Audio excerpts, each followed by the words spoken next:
Chegamos assim, caros fiéis, à reta final desse tempo tão especial de preparação espiritual para bem vivermos o Natal. É claro que essa preparação espiritual vai muito além da simples celebração do Natal de maneira conveniente. Nós nos preparamos, no final das contas, para vivermos bem o acolhimento de nosso Senhor que vem a nós. Lembrando que nós demos destaque, como deve ser feito durante este tempo do Advento, a 3 vindas de nosso Senhor. A primeira, que nós celebramos justamente no Natal, referente à sua encarnação e ao seu nascimento natural. A outra vinda, a vinda derradeira, quando ele virá com seus anjos no final dos tempos para julgar os vivos e os mortos, vinda na glória. E aquela vinda ou aquela sequência de vindas durante o tempo da nossa vida, quando ele bate à porta dos nossos corações, segundo a expressão do livro do Apocalipse. Nosso Senhor Jesus Cristo vem a nós para fazer em nossas almas sua morada, foi o que nós já consideramos mais de uma vez nos últimos dias.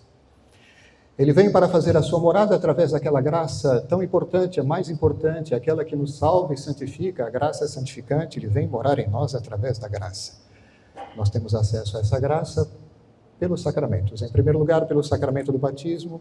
Quero lembrar, se uma pessoa tem infelicidade de perder essa graça por um só pecado mortal que seja, pode e deve recuperá-la, recorrendo à segunda tábua de salvação, que é a confissão, e por uma confissão bem feita, com arrependimento que deve ter, uma confissão bem feita no sentido de acusação íntegra, mas sobretudo com arrependimento.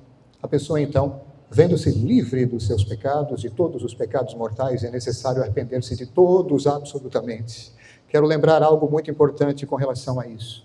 Uma pessoa, por exemplo, possui 10 pecados mortais na alma, uma suposição. Ela se arrepende de 9, mas de um não.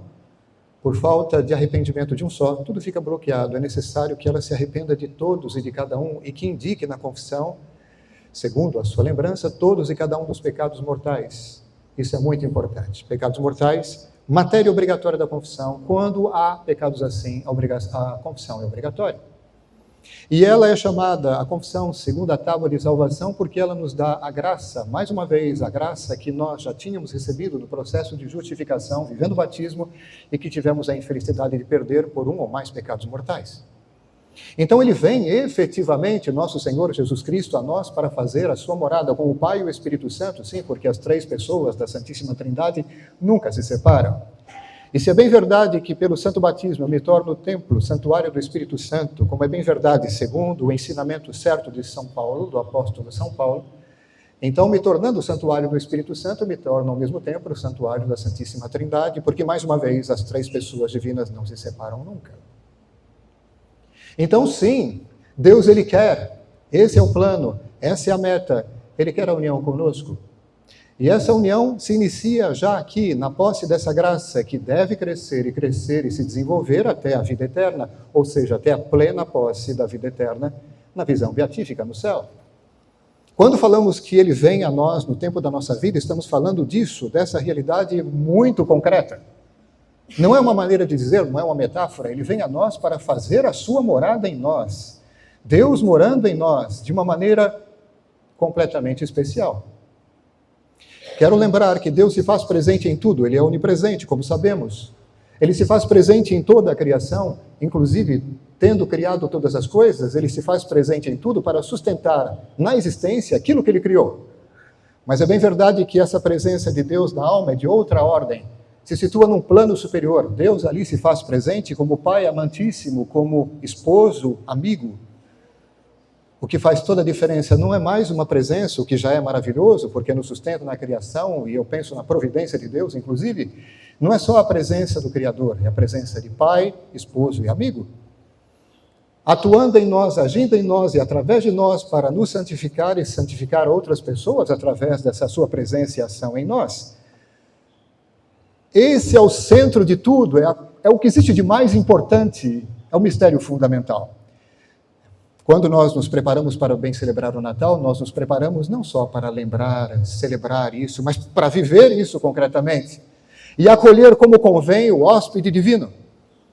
Tudo que nós fazemos na nossa vida, todas as iniciativas, todos os exercícios espirituais têm como finalidade primeira dar glória a Deus. E nós damos devida glória a Deus quando nós acolhemos a Deus nas nossas almas como Ele deve ser acolhido. Nós sabemos o que isso implica em termos de amor a Ele, sobre todas as coisas, de todo o coração, o desejo que temos de cumprir a sua vontade perfeitamente, por amor em tudo. É isso. Me lembro de ter falado recentemente sobre os sacramentos. No fim de semana passado foi isso. Nós falamos no domingo passado sobre a importância capital dos sacramentos com relação ao acolhimento de nosso Senhor Jesus Cristo que vem a nós. Sim, porque se Ele vem a nós através da graça, e é pelo batismo que nós recebemos pela primeira vez a graça, então vejam só, considerando o batismo, porta da vida sacramental e da nossa vida espiritual, a importância deste e de outros sacramentos, como a confissão, como eu acabei de dizer, a comunhão eucarística bem feita, que alimenta essa comunhão de Deus, essa presença da Santíssima Trindade, aprofundando-a, enraizando-a mais e mais em nós. Uma comunhão eucarística bem feita, uma só, imagine várias. Sim, os sacramentos são fundamentais, mas antes mesmo dos sacramentos, e permitindo que nós recorramos aos sacramentos com as melhores disposições, as melhores, aquelas que são absolutamente necessárias, e todas as outras, as disposições para bem viver os sacramentos de maneira válida, lícita e frutuosa. Não basta só celebrar ou receber validamente os sacramentos. É muito pouco. Validamente é obrigatório, é absolutamente obrigatório viver tudo isso validamente e garantir todas as condições para que sejam válidos os sacramentos. Mas é muito importante também receber licitamente e também frutuosamente, que a ação sacramental produz em nós os frutos que o Pai espera que aconteçam na nossa vida, os frutos que o Pai espera de nós, inclusive, ao acolher os sacramentos. Mas para que haja essas disposições todas, essas disposições, elas dependem de algo que vem antes, inclusive, vamos dizer assim, de maneira simples, simplificada. Algo que nos ajuda a viver bem os sacramentos, eu estou falando da oração. Da oração.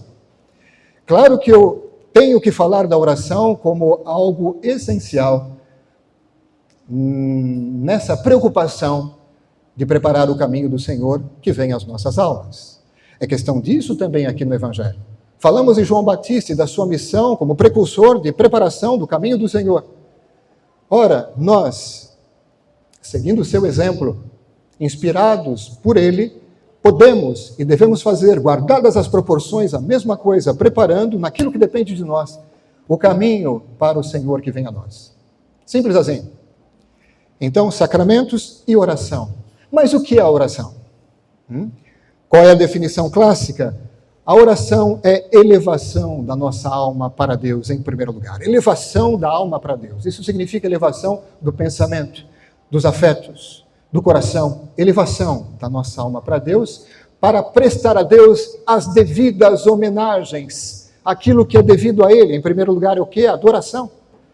Adoração, ação de graças, todos os louvores, não é assim? Já estou falando aqui, nesta definição, das várias modalidades ou grupos importantes de modalidades de oração. Mas não para por aí, falando de modalidade, tem aquela tão importante que Nosso Senhor, inclusive, destaca ao ensinar o Pai Nosso, que é a oração de petição. Nós elevamos então a nossa alma para Deus, para render-lhe homenagem, para adorá-lo, para louvá-lo, bendizê-lo, dar graças e também pedir. Pedir aquilo que nos é útil, necessário, o essencial. Olhemos o Pai Nosso, oração composta por pedidos apenas, e os mais essenciais, mostrando que nós devemos sim pedir e pedir com humildade e confiança, ir direto ao ponto, tocar o essencial. Quantas vezes nós direcionamos a nossa oração para coisas que são legítimas, mas muito secundárias, e nos esquecemos de apresentar a Deus aquilo que é o mais importante. Então, sim, oração, elevação da alma, para prestar homenagem a Deus, e, portanto, glorificar a Deus já dessa forma, aproveitando para pedir a Ele tudo aquilo que nos é necessário. Nos é necessário para que, em primeiro lugar? Para que nós atinjamos o nosso fim último sobrenatural, que é a salvação eterna, para que nós possamos cumprir em todas as coisas a vontade de Deus, amá-lo como Ele convém, cumprir os mandamentos, cumprir a sua vontade, ser feliz na comunhão com Ele, e assim por diante. Nós conhecemos a essência, a alma da nossa vida cristã. Não é verdade? Então, o que nós pedimos em primeiro lugar são estas graças, esses dons. Por exemplo, para ir mais ainda diretamente ao ponto. Senhor, dai-me a humildade, dai-me o arrependimento dos pecados, dai-me fidelidade no cumprimento à vossa lei, dai-me, Senhor, alegria e amor no cumprimento da vossa vontade, dai-me a graça de perdoar a todos e incondicionalmente. São pedidos essenciais, fundamentais, dos quais, aliás, depende a nossa salvação. Estou falando do essencial. Isso é oração de maneira concreta. É bem verdade, repito, insisto, que nós podemos pedir tantas coisas úteis. Por exemplo, Senhor, tenho necessidade desse bem material ou desse favor terreno. Mas é bem verdade que se trata de algo material ou de um bem terreno, estes objetos da nossa oração, da minha oração, ocupam um espaço secundário no plano todo geral. Simples assim. Agora, o que significa a expressão elevação? É claro que é uma metáfora. Metáfora que indica esforço que nós fazemos para nos desprender das criaturas e nos elevar até Deus, nos aproximar de Deus, abandonando todo apego desordenado a qualquer realidade criada. Esta é também a finalidade da oração, seja ela qual for. Adoração, ação de graças, pedido, oração de quietude, contemplação. A primeira finalidade é dar glória a Deus, depois nos ajudar nisso, que é conversão, salvação e santificação.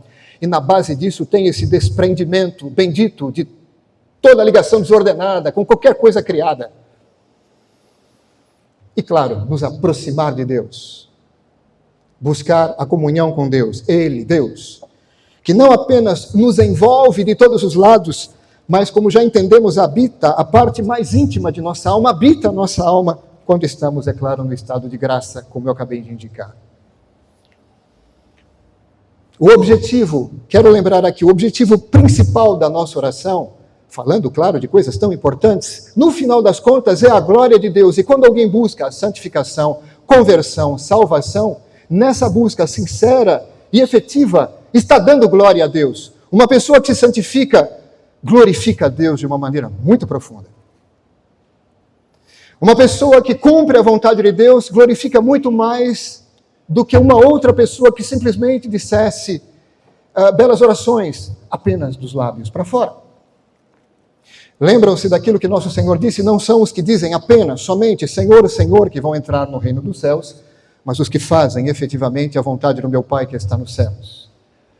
Lembrando que o cumprimento por amor em todas as coisas da vontade de Deus dá muito mais glória a Ele do que nós podemos imaginar. E a finalidade é essa. A oração é necessária para obter as graças de Deus, mas ela é ainda mais necessária para prestar a Deus a homenagem que lhe é devida. Ora, quando então nós falamos de oração, vamos lá, as modalidades quais são? Adoração, ação de graças, oração de petição, os vários louvores que fazemos. E claro, depois há ainda modos, oração mental, oração vocal. Até mesmo uma meditação bem feita, uma lexio divina, tudo isso, como exercício espiritual, entra no conjunto de formas de oração. A ideia é, então, adorar a Deus, agradecer-lhe, unir-se a Ele, viver com Ele, glorificá-lo. Eis a finalidade suprema da oração. E não, em primeiro lugar, coisas que são super secundárias. Vamos lá, adoração, o que é? O que é adoração? Em essência, adoração é um reconhecimento com relação a Deus de sua mais alta soberania. Ele é Deus, o soberano Senhor, Rei dos reis. Ele tem poder absoluto sobre tudo, sendo o Criador de tudo. E ainda, imaginem, nosso Senhor tem poder absoluto, além de ser Criador, Ele nos conquistou a preço do seu sangue. Quanto a nós, adoração significa a consideração da mais profunda dependência nossa com relação a Deus. Ele é o soberano Senhor e nós somos completamente dependentes dele, e isso não é mal. Dependência absoluta de Deus. Vamos nos lembrar de algo importante. Na verdade, todas as coisas boas vêm dele, todos os dons e talentos e qualidades, não é mesmo? Consideramos isso há não muito tempo atrás. Tudo. Claro que o pecado não é dele, isso vem de nós. Mas as coisas boas vêm dele, e nós dependemos dele para absolutamente tudo. No plano natural, e de maneira mais visível, penso, para nós, no plano sobrenatural. Muito bem, deixa eu falar algo sobre a ação de graças, porque afinal de contas, a ação de graças, além de ser uma modalidade à parte de oração, está intimamente conectada com a adoração. Porque se eu reconheço que tudo de bom vem dele, qual é o sentimento que espontaneamente, digamos assim, surge na minha alma? De agradecer. Se tudo que eu tenho de bom vem dele, então é normal, é quase que instintivo, mas sobretudo racional que eu diga: obrigado, meu Deus. Então a ação de graças é o reconhecimento do fato de que tudo vem dele, de que eu dependo maravilhosamente dele, e isso não é causa de tristeza, muito pelo contrário. O pobre em espírito, ele se reconhece dependente de Deus e não se revolta, mas se alegra com essa sua condição, porque sabe que depende dele, que é maravilhoso, poderoso, enfim. Muito bem, eu disse, nós dependemos na ordem da natureza e na ordem da graça. Seja numa, seja na outra, nós somos extremamente pobres. Abandonados a nós mesmos, somos miseráveis. Abandonados a nós mesmos é nada. Somos essencialmente, repito, dependentes de Deus, mesmo na ordem da natureza. Vamos lá, uma ilustração. Certamente temos aqui braços, um cérebro, podemos pensar e trabalhar fisicamente, manualmente ou intelectualmente, não é verdade? Uma pessoa que trabalha a terra, ela pode extrair das entranhas da terra o que é necessário para a sua subsistência. Tudo bem, certo? Mas este cérebro e estes braços, de quem vieram? Eles existem? Graças a quem? Ah, mas é geração... Sim, tudo vem dele. Se nós existimos, se nós temos isto ou aquilo, tal potencialidade, um corpo, órgãos, isso vem dele. Ele nos dá tantas e tantas coisas, direta ou indiretamente, mas tudo vem dele. Estes braços e esse cérebro, eles são justamente para a pessoa que trabalha, são conservados por Deus, inclusive. Só são colocados em operação com a sua ajuda, com o seu auxílio, entendem? A terra só produz os frutos se Deus a regar com as suas chuvas e a fertilizar com os raios do sol que Ele criou. Entendem? Só para nos ajudar a compreender até que ponto vai esta dependência absoluta, já no plano da natureza, mas eu não quero ficar aqui, porque o mais importante não está aqui, está no plano sobrenatural. Ah, quando eu passo a ele, aí a coisa é muito mais sublime. Quem é que pode pretender salvar-se sem Deus? Seria muito equivocada uma pessoa que pensasse assim. Ninguém pode se salvar sem Deus, ninguém pode se santificar sem Deus. Dependemos absolutamente dele, também nisso, e de maneira essencial nisso. Com relação aos seus favores, a luz que vem dele para iluminar a inteligência através de tantas graças atuais, a força para a vontade através destas mesmas graças atuais. Precisamos de luz para sermos guiados com segurança? Claro que sim. E quem a dará, senão o Pai das luzes? Nosso Senhor Jesus Cristo, que veio a este mundo como luz. Eu vim ao mundo como luz. Eu sou a luz do mundo. Ele que nos deu o seu Espírito que nos ilumina.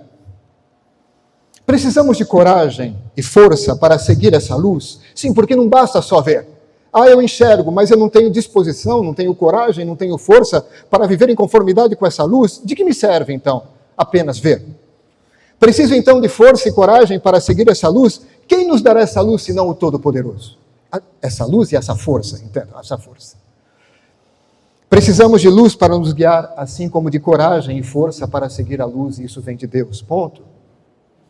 Agora, estou falando de graças atuais, de favores que gravitam em torno de graças, que gravitam em torno da graça principal, que é a graça santificante, que eu não me esqueça dela e da vida divina que ela traz para a alma, que eu não me esqueça da vida eterna, da união com Deus, do que existe de mais importante, das virtudes teologais e das virtudes cardeais, que inclusive giram em torno da graça santificante, coisas tão importantes, tudo isso vem de quem? Vem de Deus. É claro que falando de oração, que eu não me esqueça, aproveito já a ocasião para dizer, o aumento de tais virtudes, o aumento de tais hábitos sobrenaturais infusos na alma, depende inclusive da oração, dos sacramentos e da oração. Mais uma vez mostrando a importância capital da oração.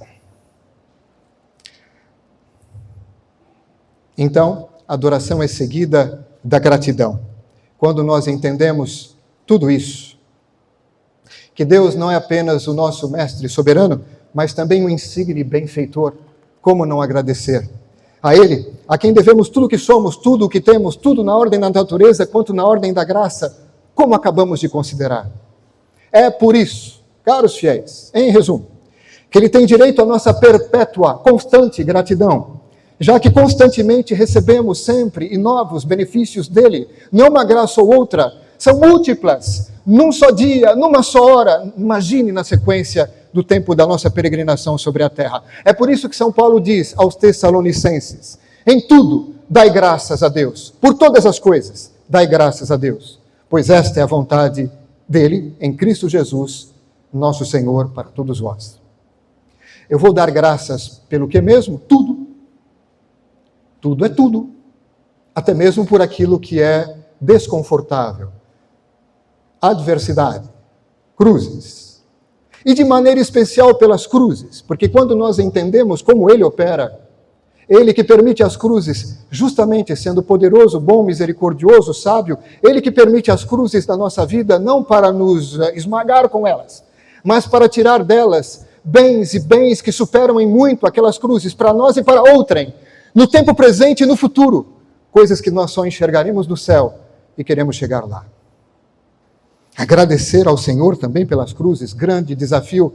Como é que nós podemos, aliás, agradecer a Deus pelas cruzes, sem o auxílio de Deus que vem, de novo, pela oração? Oração que chama mais oração, tudo está, de fato, em conexão aqui. Junto a tudo isso, falando ainda da nossa vida de oração, outro dever nos é imposto, nós que cometemos tantas iniquidades. O dever de expiação e de reparação através da oração. É claro que isso se dá de maneira sublime, suprema, perfeita, na missa, o sacrifício de Cristo. Mas nós, através da nossa oração, nós também podemos e devemos expiar e reparar os nossos pecados. Para isso serve também a nossa oração. Por nossos pecados, quero lembrar, nós ofendemos a infinita majestade de Deus, chegando a usar seus dons contra o próprio Deus. Grave afronta. O pecado, quero lembrar, é exatamente uma ofensa feita a Deus. E de novo, pela enésima vez, a maior que há. Porque se a ofensa é diretamente proporcional à grandeza ou à honra da pessoa ofendida, e Deus é quem Ele é, Deus, o ser infinito e eterno, imagina a proporção dessa ofensa. É claro que a reparação de proporção infinita exige a satisfação vicária que foi justamente operada pelo Cristo na cruz. Ele pagou o preço do nosso resgate. Mas é bem verdade que nós nos associamos à sua obra de redenção e pela nossa oração, nós, associados a Cristo, recebendo dele, participando dos seus méritos, nós expiamos pela oração e reparamos por conta dos nossos pecados. O pecado é o maior mal que há, caros fiéis, porque é a maior ofensa que tem. E quando eu considero o pecado mortal, ele é duplamente o maior mal, porque é pecado e porque é a única que me faz perder o céu. Nenhuma outra coisa, não é pobreza, não é doença que me faz perder a graça santificante e, portanto, o céu. É o pecado mortal. Simples assim. A grandeza infinita de Deus corresponde à maior ofensa que possa existir. Sendo assim, trata-se sim, essa ofensa, de uma injustiça que exige reparação, a mais perfeita que pudermos oferecer. Em primeiro lugar, a Santa Missa. E já disse, pela nossa oração, nos associamos a esse sacrifício supremo. Bom, isso tudo consiste em 3 atos principais, falando de reparação e expiação. Primeiro, o reconhecimento de nossas faltas, porque não adianta nada você dizer que não, na verdade, isso aqui não é pecado. Sendo pecado, não é. É. Não só pecado, desordem, transgressão de um mandamento de Deus ou da igreja, o mandamento da igreja, aliás, promulgado com autoridade que vem de Deus pelo poder das chaves que Deus concedeu a ela.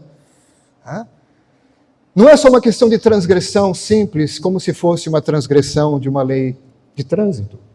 É ofensa feita ao ser divino, porque o seu mandamento expressa de uma maneira particular o próprio ser divino, e negar na teoria, no princípio ou na prática, o mandamento significa negar o próprio Deus. E negação de Deus é outra expressão que nós utilizamos para nós, as Escrituras, para explicar o pecado. Negação de Deus. Depois, uma sincera contrição. Como a gente entendeu do que se trata, é o arrependimento que tem que nos ocupar, como a gratidão, a ação de graças ocupa a nossa alma quando nós entendemos como somos beneficiados por Deus. E depois, a corajosa aceitação das provações que Deus nos enviar. É claro que nós podemos expiar pelas nossas mortificações e penitências que fazemos deliberadamente, que escolhemos e que nos são justamente permitidas pela direção espiritual bem feita. Mas é bem verdade que nós expiamos tantas vezes e muito mais profundamente, abraçando as várias provações que Deus coloca na nossa vida. E vou além, falando de expiação, se quisermos ser generosos, acolhendo a graça de Deus, atingindo níveis maiores de santidade e, portanto, de união com Deus, se quisermos ser generosos com a ajuda dele, porque sem tal ajuda não dá, acrescentaremos a tudo isso, que é o quinhão, que é o do cotidiano, acrescentaremos a tudo isso a oferta de nós mesmos como vítimas de expiação, em união com a vítima do Calvário. Tudo isso, caros fiéis, na verdade, todos aqui entendem, o assunto da oração ele é vastíssimo. O que eu faço aqui é a apresentação sumária de alguns pontos, bem a propósito para esse tempo. Tudo isso é matéria da nossa oração. Tudo isso é favorecido pela oração. Tudo isso é expresso pela oração. Uma palavra sobre agora essa última modalidade que eu destaquei hoje, que é a oração de petição, de pedido. Pedi e vos será dado. Uma vez uma pessoa disse assim, não é para pedir nada para Deus. Não é para pedir nada porque, enfim, tem que fazer nada, não tem nem que rezar. A mais pura expressão de quietismo, um erro grave, uma verdadeira heresia. Como assim? Trabalhai com ardor e tremor pela vossa salvação, diz o apóstolo. Deus, que faz perfeitamente a parte dele, conta agora com a nossa correspondência ativa e generosa à ação da sua graça. Temos que fazer a nossa parte. Nisso entra a vida sacramental, a vida penitencial, a vida de oração, as boas escolhas que fazemos, as mortificações, a prática das virtudes, das obras de misericórdia corporal e espiritual, como vimos na semana passada. Como não é para fazer nada? E os talentos que nos são dados devem ser bem administrados, geridos, isso significa colocá-los em prática. Pois bem, para o nosso bem, para a nossa santificação e para o bem de outrem. Muito bem, oração de petição então. Reparem que nós pedimos, claro, aquilo que nos é útil, mas ao fazê-lo estamos rendendo homenagem a Deus, porque estamos dizendo, se eu peço, é porque Ele pode me dar. Se eu peço, eu conto com a sua liberalidade. Se eu peço, é porque Ele, enfim, me beneficia, é lembrança e expressão do amor concreto de Deus para conosco. Pedir significa homenagear a Deus. Então eu digo para aquela pessoa que dizia lá atrás, errando completamente, não é para pedir, é assim. Jesus falou, pedi e vos será dado. E a oração que ele ensina, a oração prototípica, são só pedidos. Como não é para pedir? Homenagem prestada a Deus, ao seu poder, à sua bondade, à eficácia da sua graça, mas é também um ato de confiança que lhe é apresentado. Um ato de confiança que honra aquele a quem é dirigida esta expressão de confiança. Também é uma manifestação muito concreta de humildade. Confiança e humildade. Reparem, as bases da fé, como são as bases da oração. Imagina uma pessoa que pretendesse rezar sem humildade ou sem confiança em Deus. Não tem como. Aliás, quero lembrar aqui os 5 elementos fundamentais para que a oração de pedido seja minimamente eficaz. humildade, confiança, fé, perseverança e conformidade com a vontade de Deus. Humildade, confiança, fé, perseverança, conformidade com a vontade de Deus. Porque se vai pedir alguma coisa que não está em conformidade com a vontade de Deus, eu acho que a eficácia da tua oração já está comprometida na base. Você vai pedir sem fé nenhuma, a eficácia já está comprometida na base. Sem humildade, ora, Deus dá a sua graça aos humildes e se aborrece dos orgulhosos. Aliás, reparem numa coisa, só pede, só reconhece que precisa quem é humilde. Vamos falar sobre isso? Vamos lembrar daquele ensinamento de nosso Senhor, naquela ocasião em que ensinava o Pai Nosso. Deus sabe aquilo de que vocês têm necessidade muito antes que o pedido seja formulado. Mas quando vocês rezarem, rezem assim, Pai Nosso. Olha o que ele está dizendo. Deus sabe o que você precisa, mas peça. A questão é, qual que é a lógica disso? Se Deus sabe, para que eu vou pedir? Ora, logicamente, obviamente, não é para esclarecer a Deus. Não é para dizer a Deus aquilo que ele já sabe. Não é para dizer para Deus, olha, Senhor, talvez o Senhor não saiba, mas estou nessa situação, precisando disso aqui. Ele conhece tudo perfeitamente desde toda a eternidade. Não tem sentido pensar que o pedido seja para esclarecer a Deus. Então, para que é? Pelo amor dele. Para que é? Deus nos incentiva a pedir, acima de tudo, para que nós coloquemos em prática, por esse meio, a santa virtude de humildade. Nós vivemos, nessa hora, a humildade de maneira concreta e prática, pedindo. E isso é mais importante até do que o próprio objeto da nossa oração de pedido, dependendo da oração, é claro. Não é? Eu peço, e nesse momento eu vivo a humildade, e quando eu rezo humildemente, abro a minha alma para receber aquilo que peço. Inclusive o incremento dessa virtude, que eu posso até pedir explicitamente, Senhor, aumentai a humildade em mim. Entendem? Essa disposição abre sim as nossas almas, é a primeira delas, para receber o que Deus quer nos dar e aquilo que pedimos a Ele convenientemente. A humildade, juntamente com aqueles outros 4 elementos, é algo indispensável para a eficácia da oração de petição. Agora, se você quer a perfeição, além daqueles 5, acrescenta também o estado de graça, juntamente com a virtude sobrenatural de caridade. E quanto maior for o grau disso, mais eficaz tende a ser a sua oração. Entre Padre Pio aqui e Monsenhor Maurício aqui, é claro que a oração... Estou falando do Padre Pio na terra. Na terra. Entre Padre Pio na terra, lá em Pietrelcina, e Monsenhor Maurício aqui, em Natal, com a mesma idade, o mesmo tempo de vida consagrada, é claro que a eficácia da oração do Padre Pio vai lá em cima, nas nuvens, com relação à minha eficácia. Porque por conta do seu altíssimo grau, já naquela época, já na terra, de união com Deus, a sua oração, e todo mundo intuía isso, sem muita reflexão teológica, as pessoas acorriam a ele em massa para pedir a sua oração, o favor da sua oração, que obtinha muito mais do que a oração ali de outro.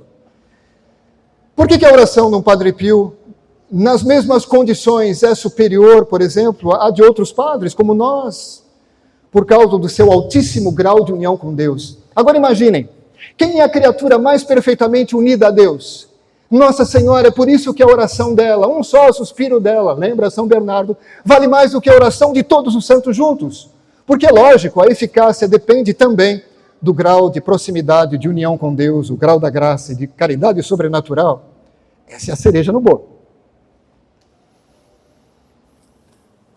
Mas voltemos à base, humildemente.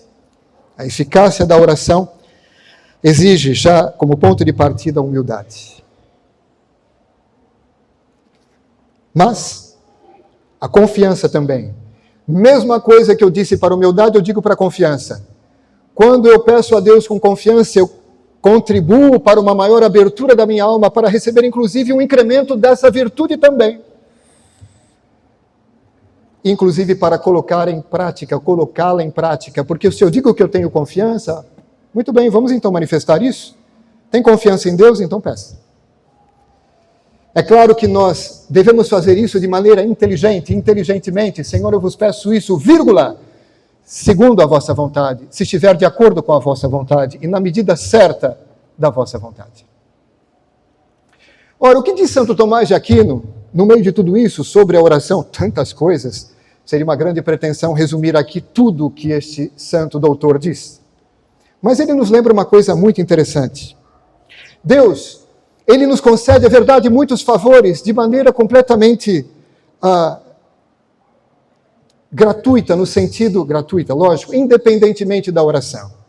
Ele nos concede muitas coisas por pura generosidade, sem que nós as peçamos. É isso que eu quero dizer. Você nem pediu, ele deu. Mas, diz o santo, há algumas que ele só quer conceder mediante a oração. Há algumas que ele só dá através da oração. Isso para o nosso bem, para que possamos confiar nele, praticar a humildade, reconhecê-lo como autor de todos os nossos bens. Deus sabe o que faz, como perfeito pedagogo. Para concluir, algo sobre o papel santificador da oração. Na verdade, eu nem precisaria dizer grande coisa, basta, depois de ter dito tudo isso, caros fiéis, concluímos então que, tendo em vista o objetivo, os efeitos destas modalidades várias de oração, o quanto que isso favorece a nossa santificação, ponto, terminei. Mas não, vamos dizer um pouco mais.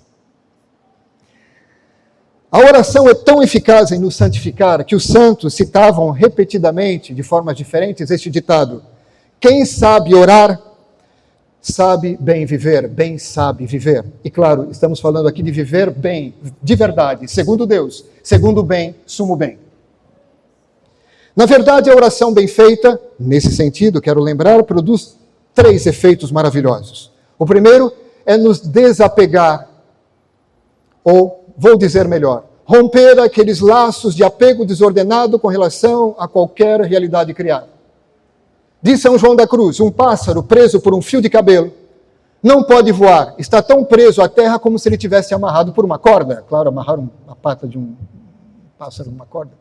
Mas entendamos a analogia dele.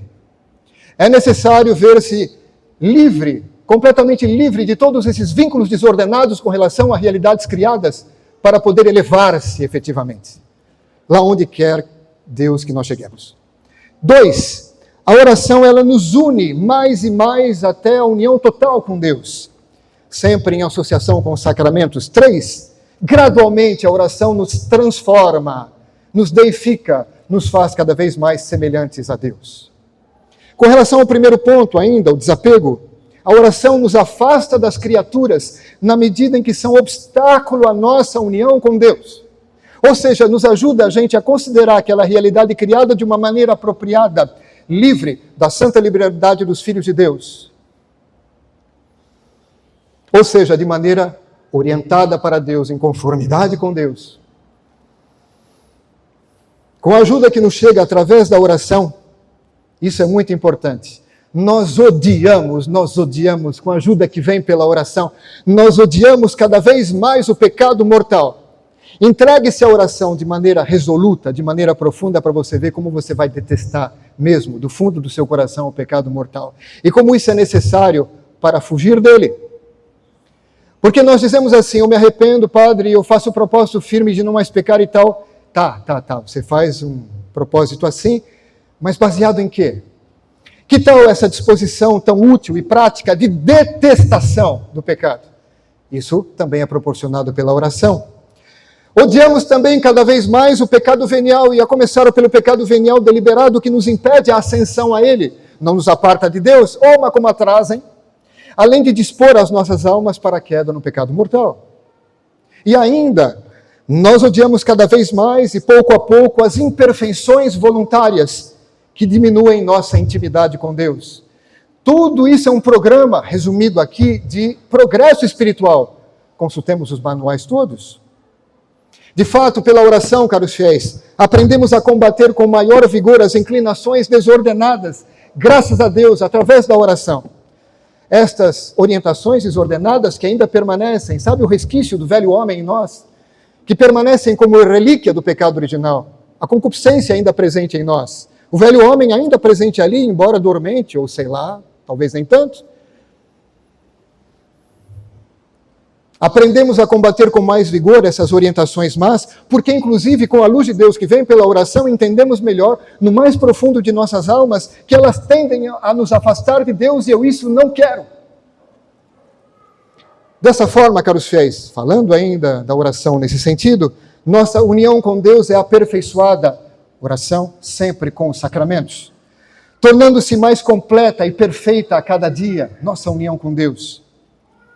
Na verdade, a oração toma as nossas faculdades todas para uni-las a Deus. Vamos então, já concluindo com isso. Faculdades todas, a oração as toma e as eleva e leva para Deus. Vamos lá. Na parte superior da alma, a inteligência. A inteligência, ao elevá-la ao pensamento das coisas divinas. A lógica divina. A vontade, direcionando-a para a glória de Deus e os interesses da alma e o cumprimento da vontade de Deus por amor. O coração, enfim, permitindo que ele, o coração, produza afetos que só podem ser santificadores, em perfeita conformidade com Deus. Oh, que coisa maravilhosa! E tudo isso para nos ajudar a fixar em Deus nossa imaginação, nossa memória, nossas emoções e paixões. Olha como a oração, nos ajudando nisso, nos ajuda a combater toda a dispersão gerada, por exemplo, por maus hábitos da sociedade moderna. Dispersão, distração, perda de tempo, excessos, mil. Ora, isso com relação à alma, não é? Quanto ao corpo, a oração nos ajuda certamente a mortificar os sentidos externos, a fazer as boas escolhas, fugir disso e daquilo que só nos atrapalha. Tantas desordens, fonte de tantas dispersões e desordens, e outras tantas desordens. E claro, finalmente, ajuda a regular o nosso comportamento segundo as regras da modéstia. Por fim, a oração produz ainda na alma atos de religião inspirados pela fé, sustentados pela esperança e animados pela caridade. E nós já sabemos que não há nada mais nobre e mais santificador do que esses atos de virtudes teologais. Falando delas e de outras, vamos lá. A esses atos também devem ser acrescentados os atos de santa humildade, obediência, força, a força que faz os mártires, e constância, que a oração pressupõe. Constância, como eu tenho sublinhado isso, uma oração boa, a vida de oração boa, supõe constância, regularidade. É também o sentido da expressão orai sem cessar, de Paulo, São Paulo. E nisso tudo é fácil constatar, caros fiéis, que de uma forma muito mais perfeita que nossa alma se vê unida a Deus pelo exercício sagrado, então, da santa oração. Não é surpreendente, portanto, que por esse meio, a alma, seja gradualmente transformada em Deus, sempre em associação com os sacramentos. A oração estabelece, por assim dizer, uma maravilhosa comunicação com Deus. Enquanto humildemente lhe oferecemos a nossa homenagem em nossos pedidos, ele se curva para nós e nos comunica as suas graças que produzem essa feliz transformação, a transformação essencial, quando nós nos tornamos mais e mais imagem de Deus. Sim, a oração é o primeiro meio, sem sombra de dúvida, porque prepara os outros, meios que nos ajudam a preparar o caminho do Senhor. Que assim seja, que este caminho seja bem preparado e que o Senhor venha a nós, se estabeleça e fique, e que essa presença seja aprofundada e a união com Ele enraizada cada vez mais. E por falar em oração, elevação, claro, da alma para Deus, quando nós elevamos o nosso pensamento e alma para Nossa Senhora, contando com a sua ajuda materna e sua poderosa intercessão, é claro que isso é oração também. Estamos elevando a nossa alma para os céus, estamos honrando a Deus, estamos, por meio dela, buscando aquilo que nos é útil. Então, façamos isso. Nunca nos esqueçamos de recorrer a ela com toda a confiança. Toda a confiança. Fazer isso seria esquecer-se de fazer isso, ou negligenciar isso seria um grave erro, gravíssimo. Louvado seja nosso Senhor Jesus Cristo. Em nome do Pai, do Filho e do Espírito Santo.